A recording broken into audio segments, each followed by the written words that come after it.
بسم اللہ الرحمن الرحیم۔ پارہ نمبر 10 کا خلاصہ پیش خدمت ہے۔ پارہ نمبر 10 کے جو مضامین ہیں ان میں سے ایک مضمون ہے اللہ رب العزت نے دشمن کے مقابلے کے لیے کامیابی کے اصول بیان فرمائے کہ دشمن جب مسلمان جہاد کے لیے جائے، دشمن سے مقابلے کے لیے جائے، اسلام کے غلبے کے لیے جائے تو چند اصول ہیں جن کو ضرور اپنایا جائے۔ ان کی برکت سے اللہ تعالی ایمان والوں کو فتح اور کامیابی عطا فرمائیں گے۔ ان میں سے 4 کام ہیں جن کے کرنے کا حکم دیا گیا اور 3 کام ایسے ہیں جن سے منع کیا گیا۔ جو 4 کام کرنے کا حکم دیا گیا تو فرمایا یا ایھا الذین آمنوا اذا لقیتم فئۃ فاثبتوا۔ پہلی چیز یہ ہے دشمن کے مقابلے پر ثابت قدم رہنا ہے۔ ان اللہ مع الصابرین، کیونکہ اللہ کی مدد ہمیشہ ثابت قدم رہنے والوں کے ساتھ رہے گی۔ یہ بات اصولی ہے کہ اللہ رب العزت ان ایمان والوں کی مدد فرمائیں گے بلا ان تصبروا، اگر وہ ثابت قدم رہے۔ تو پہلی چیز فثبتوا، دشمن کے مقابلے کے لیے ثابت قدم رہو۔ نمبر 2 واذکروا اللہ کثیرا، اور اللہ کا ذکر کثرت سے کرو، یعنی میدان قتال، میدان جہاد کے اندر بھی اللہ کی ذات اس کو نہیں بھولنا، اس کو یاد رکھنا ہے۔ تیسری چیز وَأَطِيعُوا اللَّهَ وَأَطِيعُوا الرَّسُولَ، اللہ تعالیٰ اور اللہ کے رسول صلی اللہ علیہ وسلم کی اطاعت اور فرما برداری کرنی ہے۔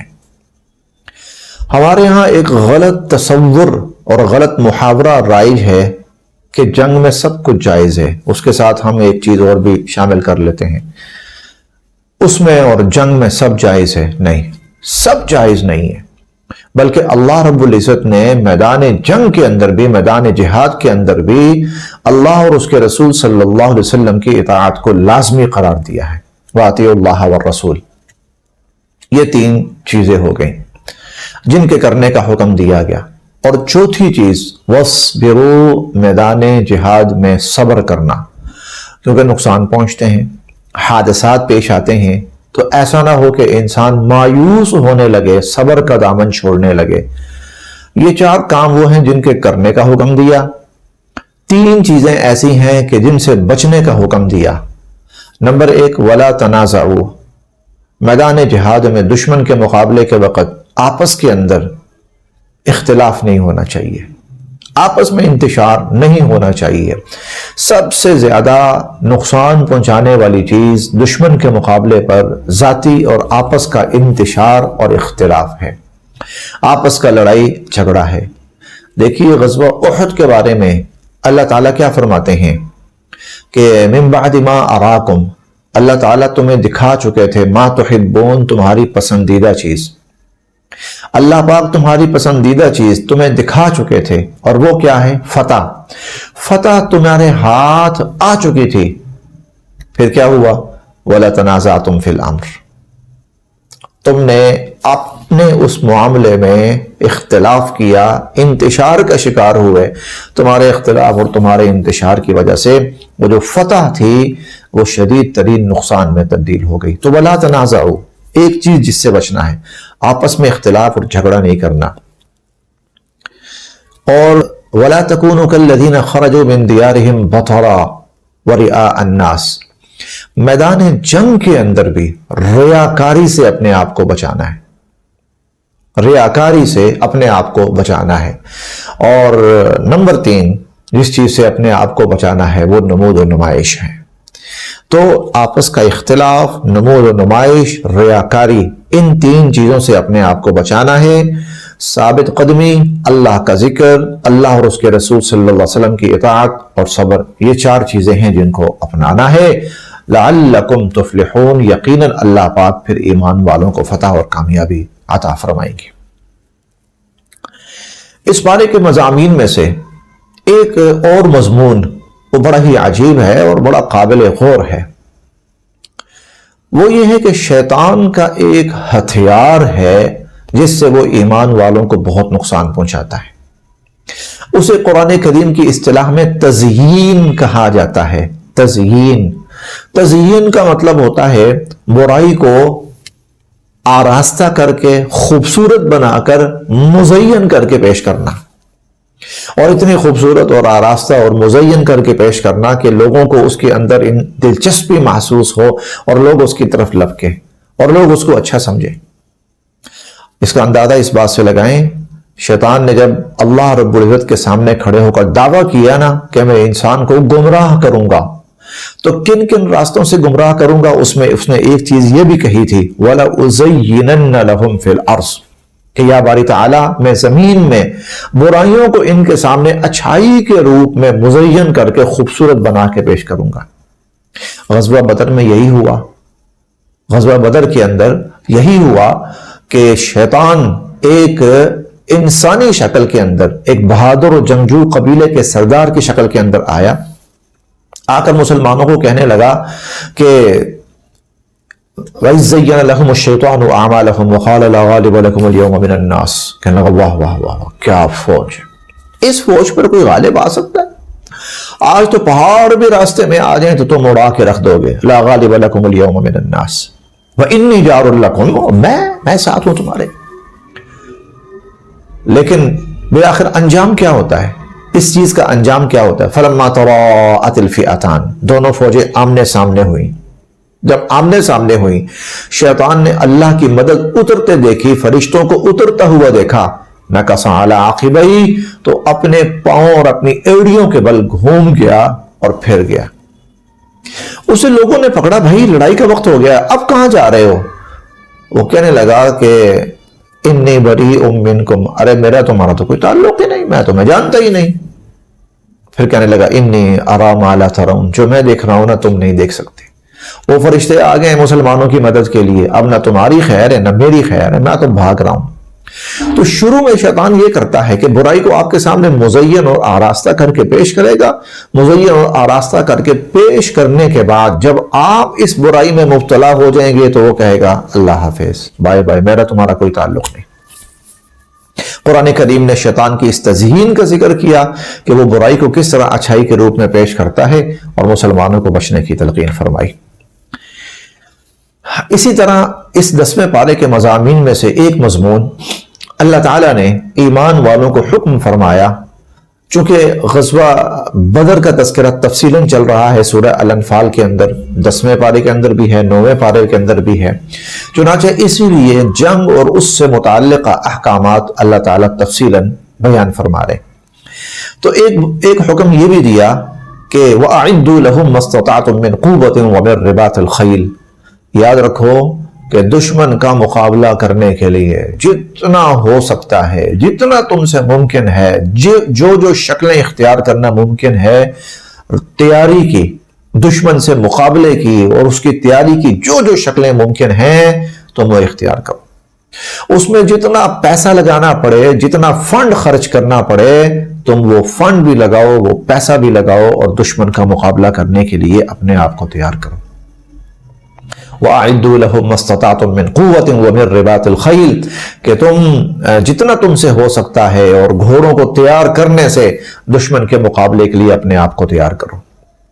تُرْهِبُونَ بِهِ عَدُوَّ اللَّهِ وَعَدُوَّكُمْ، اس سے تم اللہ کے دشمنوں کو بھی خوف زدہ رکھو گے اور جو تمہارے دشمن ہیں وہ بھی خوف زدہ رہیں گے. وَآخَرِينَ مِن دُونِهِمْ، کچھ اور بھی ہیں، لَا تَعْلَمُونَهُمْ، تم نہیں جانتے، لیکن اللہ يَعْلَمُهُمْ، اللہ ان کو جانتے ہیں. ان کے دلوں کے اندر بھی تمہارا خوف اور تمہاری ہیبت بیٹھی رہے گی. وَمَا تُنْفِقُوا مِنْ خَيْرٍ يُوَفَّ إِلَيْكُمْ وَأَنْتُمْ لَا تُظْلَمُونَ، اور ظاہر ہے تم اس میں مال خرچ کرو گے، پیسہ تو لگانا پڑتا ہے اور دفاعی بجٹ تو بہت زیادہ ہوتا ہے. تو اللہ فرماتے ہیں جو تم خرچ کرو گے اللہ پاک اس کا تمہیں پورا بدلہ بھی دیں گے اور تمہارے مال کے اندر اضافہ اور برکت بھی فرمائیں گے. تو ایک مضمون دشمن کے مقابلے کی تیاری کا بھی ہے یہاں پر. 10ویں پارے کے مضامین میں سے ایک اہم اور بڑا مضمون ہے، سورہ توبہ شروع ہوتی ہے، سورہ برات بھی کہتے ہیں اس کو. اس میں اللہ رب العزت نے، یہ سورت نازل ہوئی سن 8 ہجری میں، جب رسول اللہ صلی اللہ علیہ وسلم نے مکہ فتح فرمایا اور اب جزیرت العرب سے اور مکہ اور یہاں سے کفر کا اور شرک کا اللہ نے خاتمہ فرمانا تھا، شرک کا خاتمہ فرمانا تھا، کفر کا خاتمہ فرمانا تھا، کفار کا خاتمہ فرمانا تھا، اور اس کو مسلمانوں کے لیے ایک چھاونی اور ایک مرکز کا مقام دینا تھا۔ اسی لیے دشمنوں کو، کفار کو، مشرکین کو ان کو مہلت دی گئی اور ان میں اعلان کیا گیا کہ اب وہ مکہ المکرمہ چھوڑیں اور یہاں سے نکل جائیں۔ براءۃ من اللہ ورسولہ الی الذین عاہدتم من المشرکین، وہ جو معاہدے ہوئے تھے نا، اب ان معاہدوں کو ختم کرنے کا وقت ہوا چاہتا ہے۔ جس کے ساتھ جو معاہدہ ہے وہ معاہدہ پورا کیا جائے گا۔ فَأَتِمُّوا إِلَيْهِمْ عَهْدَهُمْ إِلَى مُدَّتِهِمْ، جن کے ساتھ معاہدہ ہے ان کے ساتھ معاہدے کی مدت پوری کی جائے گی۔ جن کے ساتھ کوئی معاہدہ نہیں ہے ان کو 4 ماہ کا ٹائم دیا جاتا ہے۔ فَسِيحُوا فِي الْأَرْضِ 4 أَشْهُرٍ، 4 ماہ کا ٹائم ان کو دیا جاتا ہے، اور باقی جن کے ساتھ کوئی معاہدہ نہیں ہے 4 ماہ، جن کے ساتھ معاہدہ ہے معاہدہ پورا کیا جائے گا، اور آئندہ کے لیے ان کے ساتھ کوئی معاہدہ نہیں ہے وہ جزیرت العرب کو اب خالی کریں۔ یہاں اسلام کا غلبہ ہوگا اور یہ اسلام کے مرکز کی حیثیت سے یہ خطہ آباد کیا جائے گا۔ چنانچہ مشرکین سے مکہ کو پاک کیا گیا اور ان کو جزیرت العرب سے بھی نکالا گیا۔ تو یہ ایک اہم مضمون ہے جو اللہ تعالیٰ نے یہاں پر بیان فرمایا ہے۔ اسی طرح اس سورہ مبارکہ میں، اس پارے میں، سورہ توبہ کے اندر بھی 10ویں پارے کے اندر بھی غزوہ حنین کا تذکرہ ہے۔ غزوہ حنین عجیب غزوہ ہے۔ مسلمان ظاہری اعتبار سے بڑی معقول تعداد میں تھے، اچھی تعداد میں تھے، اسلحہ، فوج، سب کچھ۔ تو دشمن سے مقابلے کے لیے نکلے۔ قبیلہ بنو حوازن تھا، بڑا ہی جنگجو اور تیر انداز قبیلہ تھا، ان سے لڑنے کے لیے نکلے۔ لیکن یہاں ایک فکری غلطی ہوئی۔ فکری غلطی یہ ہوئی، تعداد دیکھ کر 24,000 تعداد تھی مسلمانوں کی، اتنی تعداد کبھی بھی نہیں ہوئی۔ اتنی تعداد دیکھ کر مسلمانوں کے ذہنوں میں یہ آیا، آج تو فتح ہماری ہی ہے، آج تو کوئی شکست والی کوئی بات ہی نہیں ہے، ہم تو کامیاب ہی کامیاب۔ اتنی تعداد کے ہوتے ہوئے شکست کا تصور ہی نہیں۔ گویا اللہ کی مدد سے ہٹ کر، اللہ کی نصرت سے ہٹ کر، اللہ کی ذات سے ہٹ کر تعداد اور اسباب پہ نظر آ گئی اور اس پر یقین ہو گیا کہ اس تعداد اور ان اسباب کے ساتھ شکست ہو ہی نہیں سکتی۔ جو ہی مسلمان لڑائی کے لیے میدان کی طرف جا رہے تھے تو اس قبیلے نے اپنے تیر انداز مختلف راستوں میں چھپا رکھے تھے۔ مسلمان سمجھے میدان جنگ آگے ہے ابھی، اچانک انہوں نے مسلمانوں کے اوپر حملہ شروع کر دیا، بالکل غیر متوقع، اچانک۔ اور اللہ تعالیٰ فرماتے ہیں کہ اذ اعجبتکم کثرتکم، تمہیں تمہاری تعداد بڑی اچھی لگ رہی تھی نا، فلم تغنی عنکم شیئا، کوئی چیز تمہارے کام نہیں آئی۔ وضاقت علیکم الارض بما رحبت، اور تمہارے اوپر زمین اپنی تمام تر کشادگی کے باوجود تنگ ہو گئی۔ ثم ولیتم مدبرین، تمہارے پاؤں اکھڑ گئے۔ ثم انزل اللہ سکینتہ علی رسولہ وعلی المؤمنین، پھر اللہ پاک نے ایمان والوں پر، رسول اللہ صلی اللہ علیہ وسلم کی ذات اقدس پر اپنی طرف سے تسکین نازل فرمائی، اور اس تسکین نے مسلمانوں کو پرسکون کیا اور مسلمانوں کے قدم دوبارہ جمنے شروع ہوئے، اور پھر مسلمانوں نے مدد کی اور اللہ پاک نے مسلمانوں کی مدد فرمائی، اور اللہ کی مدد سے مسلمانوں کو فتح اور غلبہ حاصل ہوا۔ غزوہ حنین کا بہت بڑا سبق، کبھی اپنے اسباب کے اوپر اور اپنی ظاہری حالت کے اوپر توکل اور اعتماد نہیں کرنا۔ وعلی اللہ فلیتوکل المؤمنون، ایمان والوں کو اللہ کی ذات پر توکل اور بھروسہ کرنا چاہیے۔ سورہ اس 10ویں پارے کے مضامین میں سے ایک مضمون وہ ہے یہود و نصارہ کا بہت بڑا شرک، اور وہ شرک کس شکل میں ہے؟ وقالت الیہود عزیر ابن اللہ، عزیر علیہ السلام اللہ کے بڑے برگزیدہ نبی گزرے ہیں۔ یہ وہ نبی تھے کہ بنی اسرائیل ایک دفعہ دنیا سے تقریباً مٹ چکی تھی، اللہ رب العزت نے ان کو نبی بنایا، نبوت عطا فرمائی، انہوں نے محنت کی، بنی اسرائیل ایک طرح سے دوبارہ زندہ ہوئی۔ وہ تورات جو دنیا کے نقشے سے مٹ چکی تھی، جس کا وجود ختم ہو چکا تھا، اللہ پاک نے تورات دوبارہ ان پر اتاری۔ تو حضرت عزیر علیہ السلام کی بڑی شخصیت تھی بنی اسرائیل میں، تو بنی اسرائیل ان کی عقیدت میں اس حد تک بڑھ گئے کہ انہوں نے ان کو اللہ کا بیٹا بنا دیا۔ وقالت الیہود عزیر ابن اللہ، تو یہ شرک کیا کہ اللہ کا بیٹا قرار دیا عزیر علیہ السلام کو۔ وقالت النصارى المسیح ابن اللہ، جو عیسائی ہیں، نصارہ ہیں، انہوں نے عیسیٰ علیہ السلام کو اللہ کا بیٹا بنا دیا۔ ان دونوں طبقات نے شرک کا ارتکاب کیا۔ ذالک قولہم بافواہہم، یہ ان کے منہ کی باتیں ہیں۔ یضاہئون قول الذین کفروا من قبل قاتلہم اللہ انا یؤفکون، اللہ کی مار ان کے اوپر، یہ کہاں بہ کے جا رہے ہیں۔ اتخذوا احبارہم ورہبانہم اربابا من دون اللہ والمسیح ابن مریم، انہوں نے اپنی مذہبی پیشواؤں کو رب بنا لیا اللہ کو چھوڑ کر، اور عیسیٰ علیہ السلام کو رب بنا لیا اللہ کو چھوڑ کر۔ وما امروا الا ليعبدوا الله مخلصين له الدين، حالانکہ ان کو تو حکم دیا گیا تھا صرف اور صرف ایک اللہ کی عبادت کریں، خالصتاً اس اللہ کی، لیکن انہوں نے شرک کا ارتکاب کیا۔ اللہ رب العزت نے ان کے اس شرک کو بیان فرمایا، ایمان والوں کو تلقین فرمائی، دیکھنا کہیں تم ایسی غلطیوں اور گمراہیوں میں مبتلا نہ ہو جانا۔ اس کے ساتھ ساتھ اس 10ویں پارے میں اللہ تعالیٰ نے زکوٰۃ پر بڑی تفصیلی گفتگو فرمائی۔ کن لوگوں کو زکوٰۃ دی جا سکتی ہے، اس کو کہا جاتا ہے زکوٰۃ کے مصارف، مصرف کی جمع ہے مصارف۔ اللہ تعالیٰ نے 8 مصارف بیان فرمائے، 8 طرح کے افراد، ان کو زکوٰۃ دی جا سکتی ہے۔ للفقراء، سب سے پہلے فرمایا جو فقراء ہیں ان کو زکوٰۃ دی جا سکتی ہے۔ فقراء فقیر کی جمع ہے۔ فقیر کہتے ہیں وہ غریب جس کے پاس کچھ بھی نہیں، بالکل خالی ہاتھ، سب سے پہلے زکوٰۃ کا مستحق۔ نمبر 2 والمساکین، مسکینوں کو زکوٰۃ دی جا سکتی ہے۔ مسکین جس کے پاس تھوڑا بہت ہے لیکن اس کی ضروریات پوری نہیں ہوتی، اس کی ضروریات پوری نہیں ہوتی، اس کے وسائل کم ہیں، اس کے مسائل اور اخراجات زیادہ ہیں، تو یہ چونکہ اپنی ضروریات پوری نہیں کر پاتا، لہذا زکوٰۃ سے اس کی مدد کی جا سکتی ہے۔ والعاملین علیہا، تو اس زمانے میں زکوٰۃ وصول کرنے والے جو لوگ ہوتے تھے ان کو بھی زکوٰۃ دی جا سکتی تھی۔ والمؤلفۃ قلوبہم، جو لوگ ایمان لائے ہیں تو کہیں ایسا نہ ہو کہ وہ دوبارہ کفر کی طرف نہ پلٹ جائیں، تو ان کی دلجوئی کے لیے ان کی مالی معاونت کرنا، اگر کوئی اور مصرف نہ ہو تو زکوٰۃ سے بھی ان کی مالی معاونت کی جا سکتی ہے تاکہ وہ ایمان پر قائم رہیں اور دوبارہ کفر کی طرف نہ جائیں۔ وفی الرقاب، غلاموں کو آزاد کرانے میں، غلام پہلے ہوتا تھا، لوگ غلام ہوتے تھے تو مالک کہتا تھا میں تمہیں آزاد کرنے کو تیار ہوں، اتنا پیسہ لا کے دو۔ اب وہ غلام، اس کے پاس پیسہ کہاں ہے، تو زکوٰۃ کے مال سے مدد کی جا سکتی تھی غلام کی کہ تم یہ مال دے کر اپنی جان چھڑا لو، آزادی حاصل کر لو۔ والغارمین، غارمین مقروض، ایسا مقروض جس کے پاس اپنے قرض کی ادائیگی کی کوئی شکل نہیں ہے، وہ اپنا قرض ادا نہیں کر سکتا۔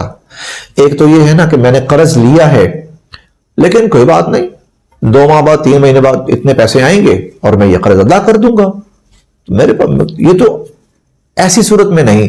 لیکن مقروض ہے، قرض لینا پڑ گیا تھا اور ادائیگی کی اب بظاہر کوئی شکل نہیں، تو مقروض کو قرض کی ادائیگی کے لیے زکوٰۃ دی جا سکتی ہے۔ وفی سبیل اللہ، اللہ کے دین کے غلبے کے لیے، جہاں ضرورت ہو مسلمانوں کو، اسلام کو ضرورت ہو، تعلیم میں، تبلیغ میں، جہاد میں یا اور کسی مد میں، جہاں ایمان والوں کو اسلام کی نشر و اشاعت اور اسلام کی حفاظت مقصود ہو، وہاں پر بھی زکوٰۃ دی جا سکتی ہے۔ اور 8واں مصرف جو ہے، 8واں مصرف وہ ہے وابن السبیل، ایسا مسافر جو کسی علاقے میں محتاج ہو گیا، اس کے پاس کچھ نہیں ہے، پیسے ختم ہو گئے ہیں، واپس جانا ہے اور وسائل نہیں ہے، صاحب حیثیت ہے لیکن اپنے گھر میں اب اس کے پاس بظاہر کوئی شکل نہیں ہے، تو مسافر کی ضرورت پوری کرنے کے لیے اس کو زکوٰۃ دی جا سکتی ہے، زکوٰۃ سے اس کی مدد کی جا سکتی ہے۔ یہ 8 مصارف اللہ رب العزت نے بیان فرمائے، زکوٰۃ کے مصارف زکوٰۃ کہتے ہیں، ان کو زکوٰۃ دی جا سکتی ہے۔ یقیناً قرآن پاک تو بہت تفصیلی کتاب ہے، مضامین تو اور بھی بہت زیادہ ہیں، بس اختصار کی بنا پر اسی پہ اکتفا کیا جاتا ہے۔ اللہ تعالی ہم سب کے لیے عمل کی راہیں آسان فرمائے۔